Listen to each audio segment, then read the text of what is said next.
창세기 35장은 야곱이 하나님과 약속했던 베델의 서원을 갚는 장면이 나옵니다.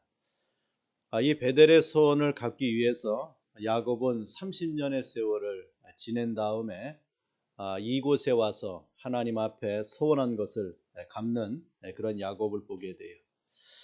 30년 전에 야곱은 형 에서의 위험을 피하여 하란으로 도망하는 자였습니다. 그때 야곱은 이곳 브엘세바 광야에서 자신을 찾아오신 하나님을 사닥다리 환상을 통하여 만나게 됩니다. 그리고 그 하나님을 통하여 야곱은 하나님께 몇 가지 약속을 받게 돼요. 그 가운데 하나가 내가 누워있는 이 땅을 내가 너와 네 자손에게 주겠다라고 하는 땅의 약속을 받게 됩니다.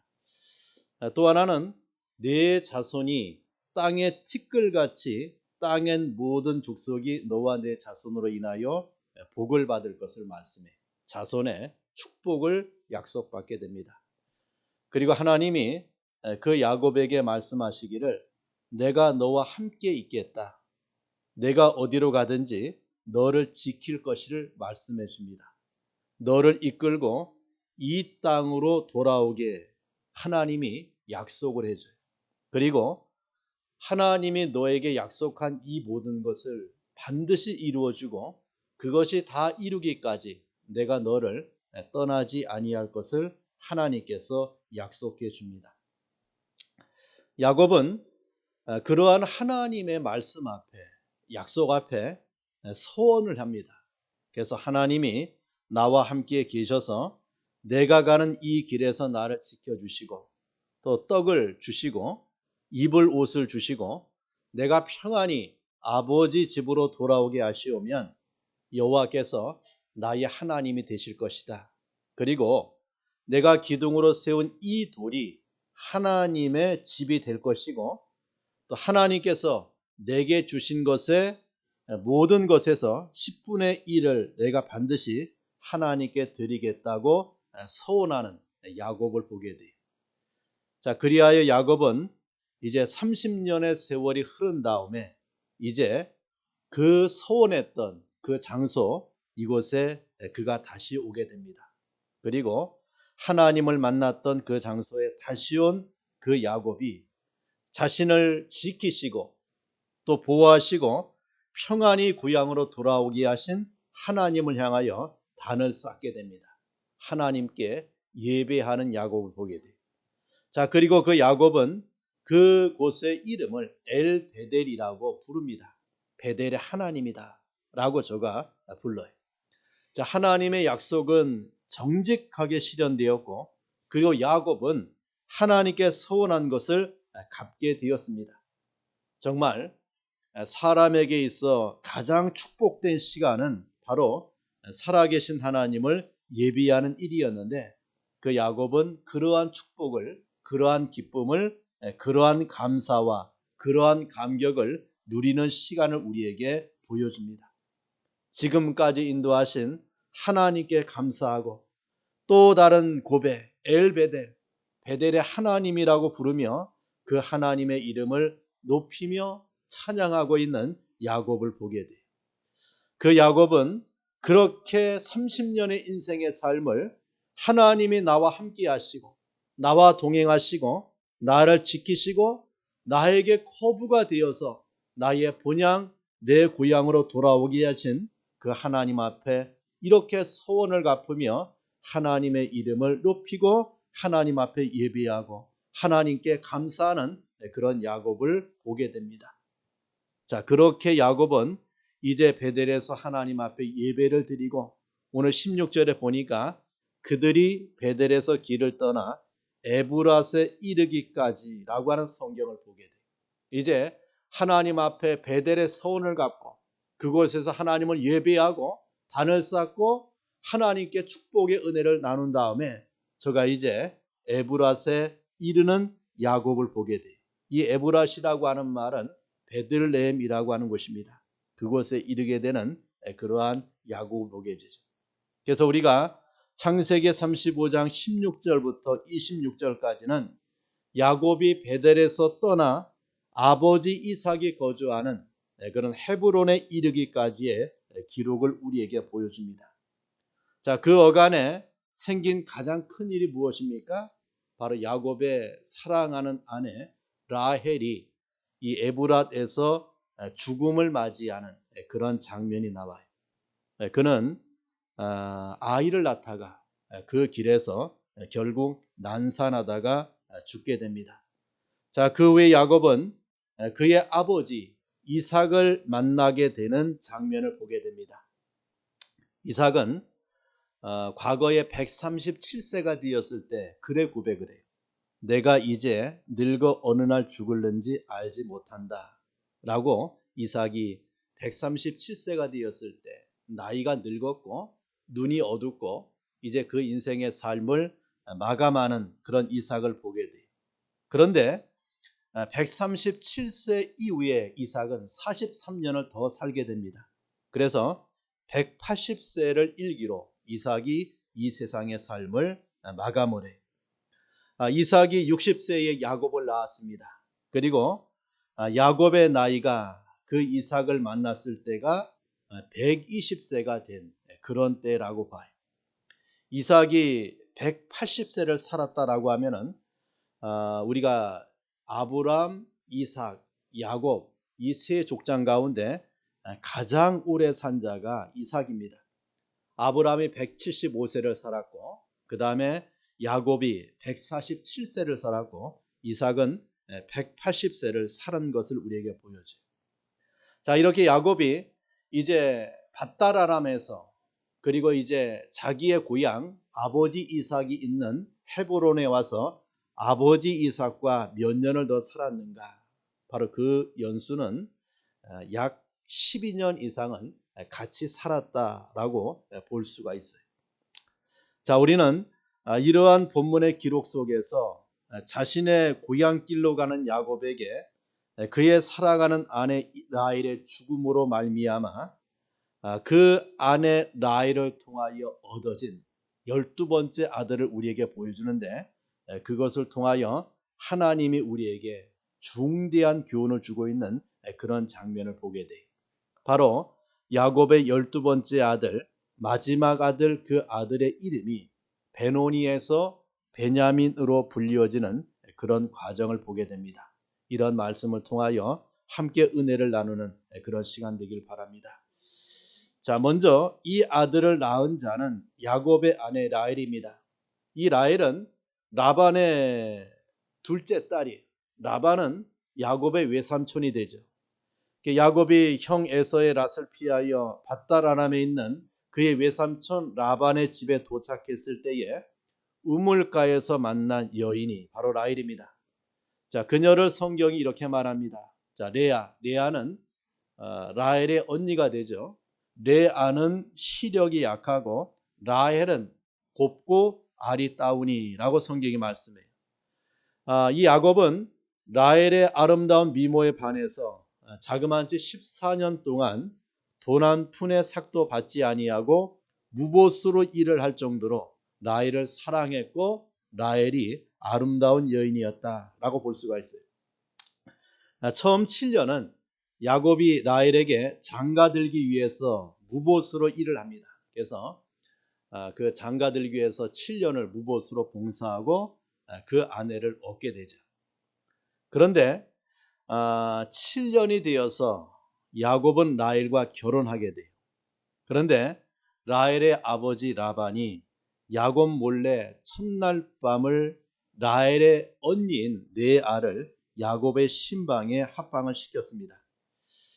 그 지방 풍습에는 동생이 언니보다 먼저 결혼하지 못하기 때문에 그 언니를 먼저 야곱에게 보냈다라고 하는 라반의 설명이 있었어요. 그리고 제안하기를 일주일 뒤에 라헬을 아내로 줄 터이니까 7년간을 더 봉사하라 라고 제안합니다. 자, 그렇게 해서 야곱은 사실 라헬이라고 하는 여인을 아내로 얻기 위해서 14년을 봉사해서 라헬을 아내로 얻게 돼요. 그러니까 정말 그 사랑은 값으로 측량할 수 없는 그런 사랑의 값을 우리에게 보여줍니다.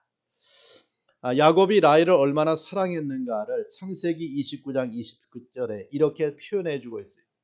야곱이 라헬을 위하여 7년 동안 라반을 봉사하였으나 그를 연애하는 까닭에 7년을 수일같이 여겼더라 라고 성경이 말해요. 그만큼 사랑했던 라헬이었고 그러한 라헬을 사랑했던 야곱을 우리에게 보여줍니다. 자, 그러나 그러한 라헬에게는 야곱의 사랑을 받는 그때부터 아픔을 씹는 나날이 계속되었다라고 봅니다. 자, 그 이유는 그가 자식을 낳지 못하는 이유 때문에 야곱의 사랑을 그의 언니 레아에게 빼앗겨 버렸기 때문에 그래요. 자, 그녀는 그 언니 레아가 6 아들을 낳고 딸 하나를 낳는 동안 계속해서 자식을 낳지 못했습니다. 라헬이 아이를 낳지 못하는 고통이 얼마나 컸든지 그 남편 야곱에게 이렇게 호소하고 있는 라헬을 보게 돼요. 나로 자식을 낳게 하라. 자, 그렇지 않으면 내가 죽겠다. 라고 그 남편 야곱에게 하소연하고 있는 라헬을 보게 되죠. 라헬의 아픔은 여기에서 더 나아갑니다. 그래서 자기의 여종 비라를 야곱에게 들어가게 해. 그래서 그 아들을 자기의 무릎에라도 두고 싶어 하기에 이르기까지 라헬은 자기의 여종을 자기 남편에게 주는 라헬을 보게 돼요. 자, 그렇게 해서 그의 여종 비라를 통하여 아들을 얻게 되는데 그 첫째 아들이 누구입니까? 바로 단이라고 하는 아들이 됩니다. 그래서 라헬이 그 이름을 단이라고 불렀어요. 왜 불렀느냐? 자, 그 이름의 뜻이 무엇입니까? 내 원통함을 풀어달라. 내 원통함을 풀어주소서. 신원이라고 한 뜻이. 그래서 단이라고 그 이름을 부르게 됩니다. 그만큼 라헬이 자식을 갖지 못하는 그런 고통을 짐작할 수 있는 그러한 모습이다라고 봐요. 자, 그래도 라헬은 만족할 수가 없었죠. 그래서 다시 비라로 하여금 야곱에게서 2번째 아들을 받게 되는데 그 이름이 바로 납달리라고 하는 이름을 받게 됩니다. 이 납달리라고 하는 이름도 라헬이 지은 것인데 그 이름의 뜻이 무엇이냐? 내가 형과 경쟁하여 이기었다라고 하는 뜻이. 자신의 언니 레아가 자식을 낳는 동안 라헬이 받았던 아픔을 알게 해주는 그런 이름이 바로 무엇입니까? 납달리라고 하는 이름이에요. 자, 그만큼 라헬의 아픔이 극에 달해 있었다라고 봐요. 아무리 여종을 통하여 아들을 얻은들 자기가 낳은 아들이 아니잖아요. 그 이름을 단이라고 부르고 납달리라고 불렀지만은 그에게 있는 정말 마음에 묻힌 그런 소원이 무엇이냐? 바로 자식을 낳고자 하는 라헬의 모습이었어요. 마침내 하나님이 라헬을 생각했습니다. 그리고 라헬의 기도를 그의 탄원을 하나님이 들어주었어요. 그녀의 태를 열어 아들을 주었습니다. 그래서 얻은 아들이 바로 요셉이라고 하는 아들입니다. 라헬은 그 아들을 얻자 그 이름을 요셉이라고 불렀습니다. 요셉의 이름의 뜻이 무엇입니까? 더하다, 더해달라 그런 뜻이. 라헬은 요셉이라고 하는 이름을 지은 것은 나에게 아들을 더해달라 그 뜻이. 나에게 자식을 더 낳게 해달라. 그러한 소원을 담고 요셉이라고 이름을 짓고 있는 라헬을 보게 돼요. 그렇다면 야곱의 아내가 되어서 한평생의 삶을 살아가면서 그 라헬은 자식 때문에 사무치는 아픔과 고통을 가지고 인생의 길을 걸어갔던 라헬을 보게 돼요. 요셉을 낳아도 더 아들을 갖고 싶었던 그런 라헬을 우리에게 보여줍니다. 자, 2번째는 그러한 라헬에게 어떤 은혜가 찾아옵니까? 2번째 아들을 낳게 되는 라헬을 보게 됩니다. 자, 그녀는 남편 야곱과 함께 이제 밧달 아람에서 베델을 떠나 야곱의 아비 이삭이 거주하는 헤브론으로 향하던 중이었습니다. 자, 그때 라헬의 뱃속에 아기가 뛰놀고 있을 때였어요. 라헬은 이제 베델을 떠나고 베델과 인접해 있는 에브랄에서 임산의 진통을 하게 됩니다. 야곱 일행은 이제 더 이상 진행하지 못하고 그 에브라데 장막을 치고 이제 해산의 준비를 했습니다. 라헬은 출산의 고통을 겪는 중이었어요. 마침내 그 아이가 탄생할 때에 산파가 말합니다. 두려워 말라, 그대가 등남했다 라고 하는 기쁨의 소식을 라헬에게 알려주었습니다. 자, 그러나 그녀에게 들려온 등남의 소리는 결코 기쁨이 되지 못했어요. 아들 요셉을 얻은 후에도 만족할 수가 없어서 그렇게도 또 아들을 원했던, 더해주기를 원했던, 소원했던 라헬이었지만은 그 아들을 받는 그 순간에, 그 기쁨의 소식을 듣는 그 순간에 라헬의 진통은 극에 달해 결국 아기를 낳고 그가 숨을 거두는 상태에 이르고 마는 것을 보게 돼요. 자, 그때 라헬은 난산 속에 낳은 그 아들의 이름을 베노니라고 부르면서 숨을 거두고 말았습니다. 라헬이 난산의 고통 가운데 아들을 낳다가 죽어가면서 낳은 아들의 이름을 베노니라고 불렀어요. 베노니다. 베노니. 베노니라고 부르며 죽어가는 라헬을 보게 됩니다. 여러분, 이 베노니라고 하는 뜻이 무엇입니까? 내 고통의 아들이다. 또 내 슬픔의 아들이라고 하는 뜻이에요.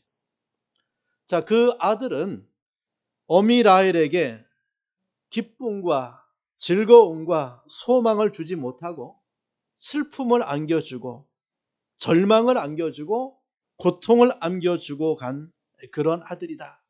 그래서 베논이라고 불렀어요.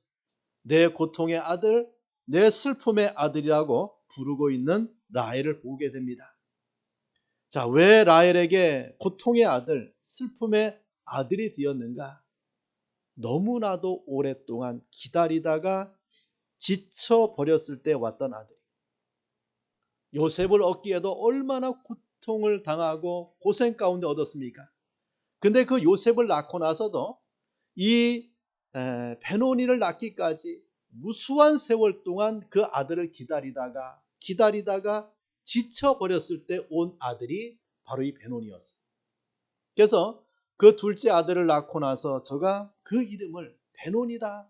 너는 내 고통을 안고 있는 내 고통 슬픔의 아들이냐 라고 하는 뜻에서 베논이라고 부르고 있는 라헬을 보게 돼요. 자, 또 하나는 너무나도 극렬한 고통 속에서 진통 속에서 해산한 아들이기 때문에 그렇습니다. 우리 16절 하반절에 보니까 라헬이 해산하게 되어 심히 고생했다. 또 17절에도 보면은 그가 난산할 즈음에, 또 18절에도 보면은 그가 죽게 되어 그의 혼이 떠나려 할 때에 라고 성경은 계속해서 라헬이 죽음의 고통 진통 속에서 해산하는 아픔을 말씀하고 있는 것을 보게 돼요. 그만큼 크나큰 진통 속에 해산한 아들이었습니다. 그래서 그 라헬이 그 고통과 난산의 해산 속에서 그 아들의 이름을 베노니로 짓고 있는 라헬을 우리에게 보여주죠. 그래서 너는 내 슬픔의 아들이다. 너는 나에게 고통을 남겨준 아들이라고 하는 이름을 붙여주는 라헬을 보게 돼요. 여러분, 이렇게도 정말 아름다웠던, 그리고 야곱의 사랑을 받았던 그 라헬에게 누가 있었습니까? 아픔이 있었고 슬픔이 있었고, 그 아픔과 슬픔을 대변하는 자가 누구였습니까? 그의 아들 베논이었습니다. 라헬은 이 세상에 무엇을 남겨두고 갔습니까? 바로 베논이를 남겨두고 이 세상을 떠나간 라헬을 보게 되죠.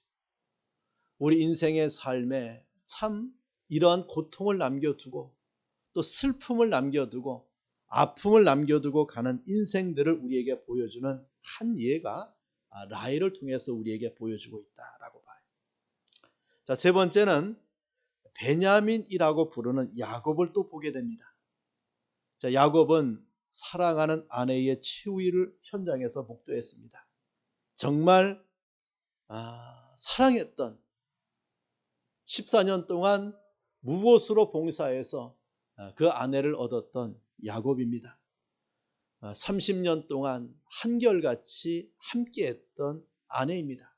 정말 사랑했던, 그리고 그 하란에서 이 자기의 고향까지 같이 동행했던 그런 여인이.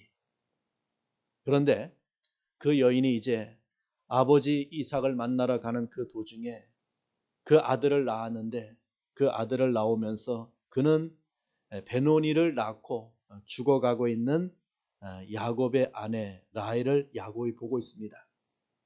그때 야곱은 그 아들의 이름을 사람들이 베노니라고 부르기 전에 그 이름을 그가 고쳐 부르고 있는 야곱을 보게 돼요. 자, 무엇으로 고쳐 부릅니까? 베냐민이라고 고쳐 부르는 야곱을 보게 됩니다. 이 베냐민이라고 하는 뜻은 내 오른손의 아들이다, 그리고 내 행복의 아들이다, 그 뜻이에요. 야곱은 라헬의 고통 중에서, 죽어가면서 낳은 아들의 이름을 베노니, 슬픔의 아들이라고 하지 아니하고 베냐민이라고 불렀어요. 내 오른손의 아들이다, 내 행복의 아들이라고 계층해서 부르고 있는 야곱을 보게 돼요. 여러분, 야곱이 그 이름을 그렇게 부른 몇 가지 이유가 있습니다. 자, 하나는 그가 언약의 후손으로 태어났기 때문에 그래요.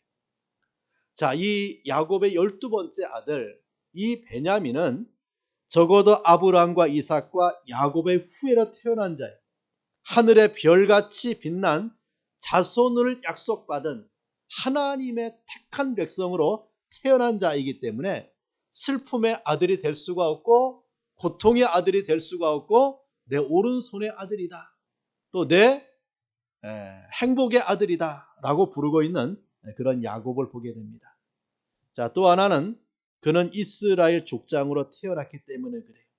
자, 여러분, 이스라엘 12지파가 이제 베냐민이 태어남을 통해서 완성되고 있는 것을 보게 돼요. 따라서 베냐민 지파의 머리가 될 사람인데 그의 이름을 슬픔의 아들로, 고통의 아들로 부를 수 없기 때문에 야곱이 그 베냐민 지파의 머리를 생각하고 그의 이름을 내 오른손의 아들로, 내 행복의 아들로 명칭해서 부르고 있는 야곱을 우리에게 보여줍니다. 이렇게 그 야곱은 그 아들의 이름을 베냐민이라고 불렀어요. 자, 이것은 야곱이 확신하고 있는 사건 때문에 그렇습니다. 자, 우리 그 이유를 몇 가지 살펴보겠어요.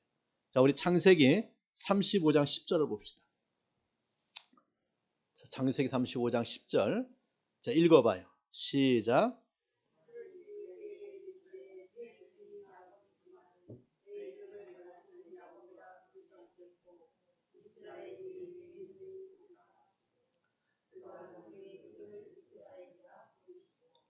자, 하나님이 야곱이 밧달 아람에서 돌아와서 베델에 이르렀을 때에 하나님께서 그 야곱에게 나타나서 무엇이라고 말씀해 줍니까?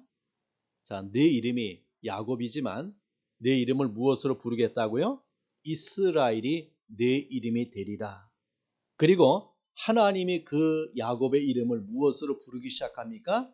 이스라엘로 부르고 있는 하나님을 보게 돼요. 자, 이 말씀은 야곱이 어디에서 받은 말씀이에요? 야복나루에서 받은 말씀이죠. 그래서 야곱이라고 하는 이름을 갖고 살았던 자예요. 야곱이 어떤 자입니까? 형 에서의 뒤꿈치를 잡고 이 땅에 태어난 자에서 뒤꿈치를 잡았다, 그 뜻이에요. 그 말은 무엇입니까? 간사한 자라고 하는 뜻의 이름이 야곱이에요. 야곱은 야곱 같은 인생의 삶을 살았어요. 남의 뒤꿈치를 잡고 또 간사한 그러한 삶을 살았던 자가 야곱이에요. 그런데 하나님이 그러한 야곱이 그 야복나루에서 하나님과 더불어 밤새 기도했죠. 그리고 결과 하나님이 그 야곱의 이름을 계명을 시켜주었어요. 어떤 이름으로 바꿔주었습니까? 너는 이제 야곱이 아니라 누구라고요? 이스라엘이다. 너는 간사한 자가 아니라 하나님을 이긴 자라고 하는 이스라엘의 이름을 야곱에게 주고 있는 하나님을 보게 돼요.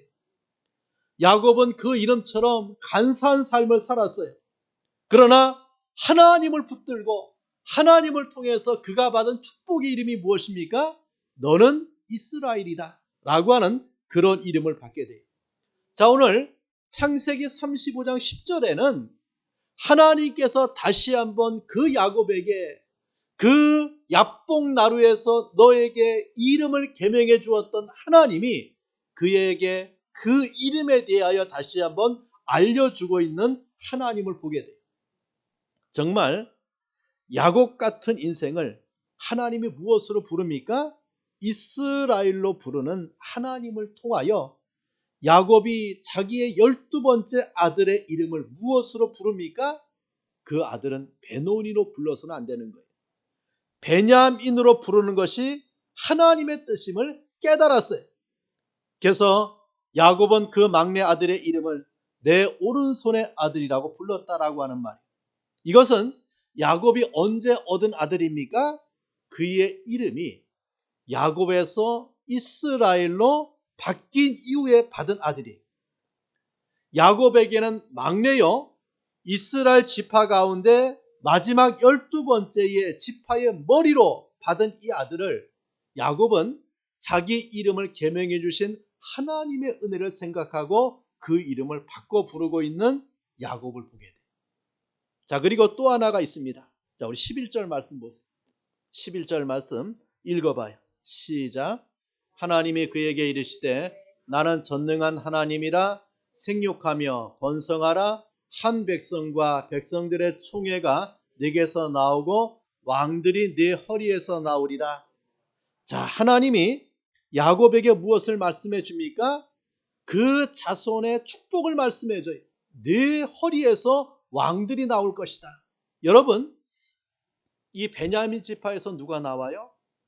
이스라엘의 초대왕 사울이 나오죠.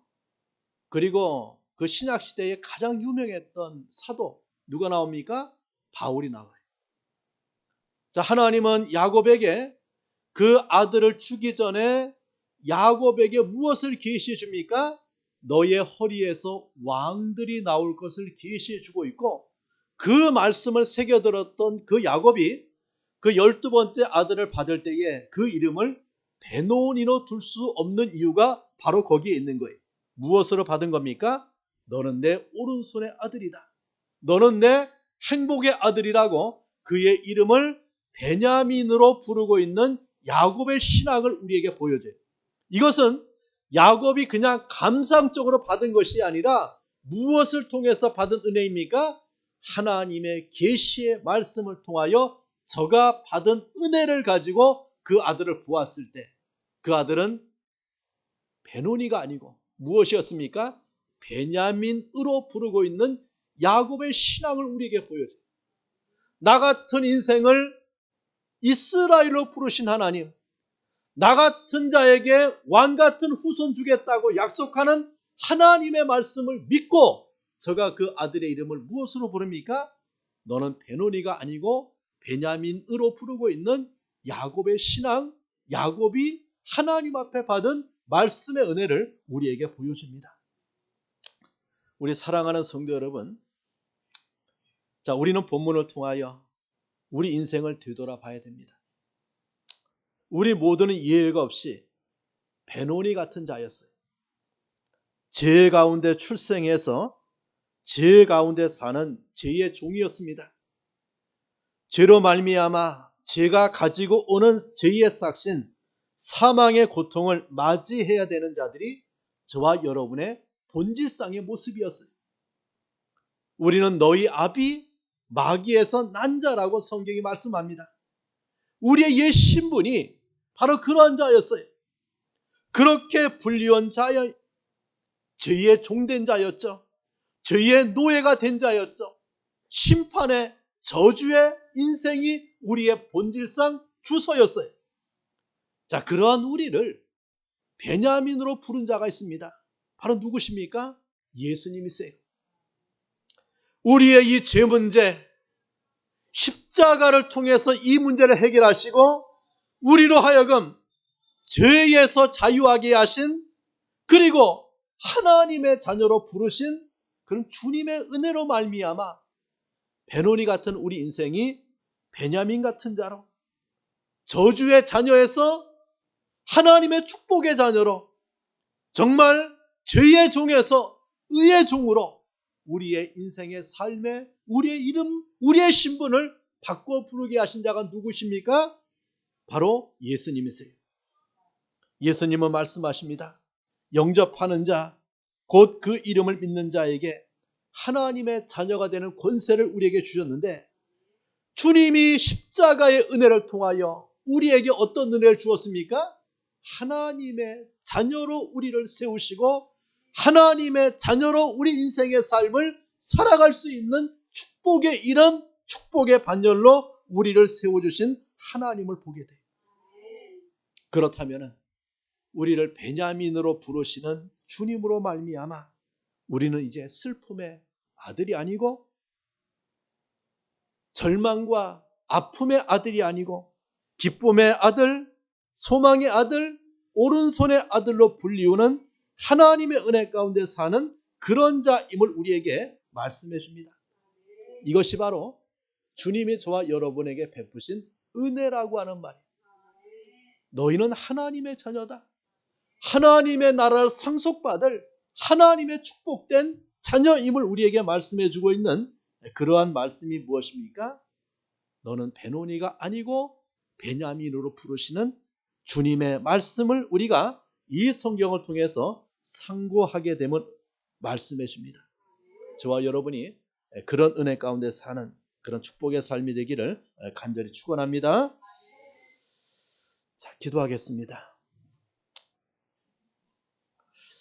주님은 십자가에서 우리를 베노니로 부르지 아니하고 베냐민으로 부르시기 위해서 그 십자가에서 육체의 고난을 다 당하시고 나의 죄를 다 해결해 주셔서 우리를 베노니가 아닌 베냐민 같은 인생의 삶을 살아갈 수 있도록 은혜 주신 그런 주님의 은혜를 오늘 성경의 말씀을 통해서 우리가 만나게 됩니다. 우리 주님 편에서 나를 그래 불러주신 거예요. 주님 편에서 나에게 그러한 삶을 살아갈 수 있도록 축복해 주신 것입니다. 자, 이런 은혜를 생각하고 우리 하나님 앞에 감사하는 그런 기도 드리겠습니다. 하나님 아버지, 감사합니다. 주님의 은혜 가운데 살게 하심에 감사합니다. 우리 인생은 참으로 죄 가운데 태어나서 죄 가운데 살다가 그 죄값을 가지고 지옥 갈 수밖에 없는 불쌍한 인생이었고, 이 세상에서도 죄의 종으로 죄의 노예가 돼서 인생의 삶을 살아가는 그런 자였는데, 우리 주님이 십자가를 통하여 우리의 죄 문제 해결해 주시고 우리를 베노니가 아닌 베냐민 하나님의 자녀의 반열에 세워주셔서 하나님의 자녀로 부르신 주님의 은혜를 이 시간의 말씀을 통하여 상고하게 하심에 감사합니다. 야곱이 베냐민으로 불렀듯이 우리 주님이 우리의 이름을 하나님의 자녀로 부르시고 하나님의 성도로 우리를 부르시고 하나님의 나라를 상속받을 수 있는 자로 불러주심에 감사하고 늘 그 은혜에 감사하는 자가 될 수 있도록 은혜를 베풀어 주시옵소서. 하나님 감사합니다. 주님의 말씀을 통하여 우리에게 베냐민으로 부르시는 주님의 은총을 이 시간도 기억하며 감사하며 살아갈 수 있도록 인도해 주심을 감사합니다. 죄의 종이었고 슬픔의 아들이었고 고통의 자식이었던 내 인생이 예수님의 십자가 대속의 은혜를 통하여 우리를 하나님의 자녀로 세우시고 천국을 상속받을 수 있는 자로 세우시고 하나님의 영광을 위해 살아갈 수 있는 복된 자의 길을 걸어갈 수 있도록 은혜 주신 것을 감사합니다. 그 은혜에 늘 감사하며 감격하고 그 은혜에 우리가 보은하는 신앙의 삶을 살아갈 수 있도록 주님이 은혜를 베풀어 주시옵소서. 예수님의 이름으로 기도합니다. 아멘.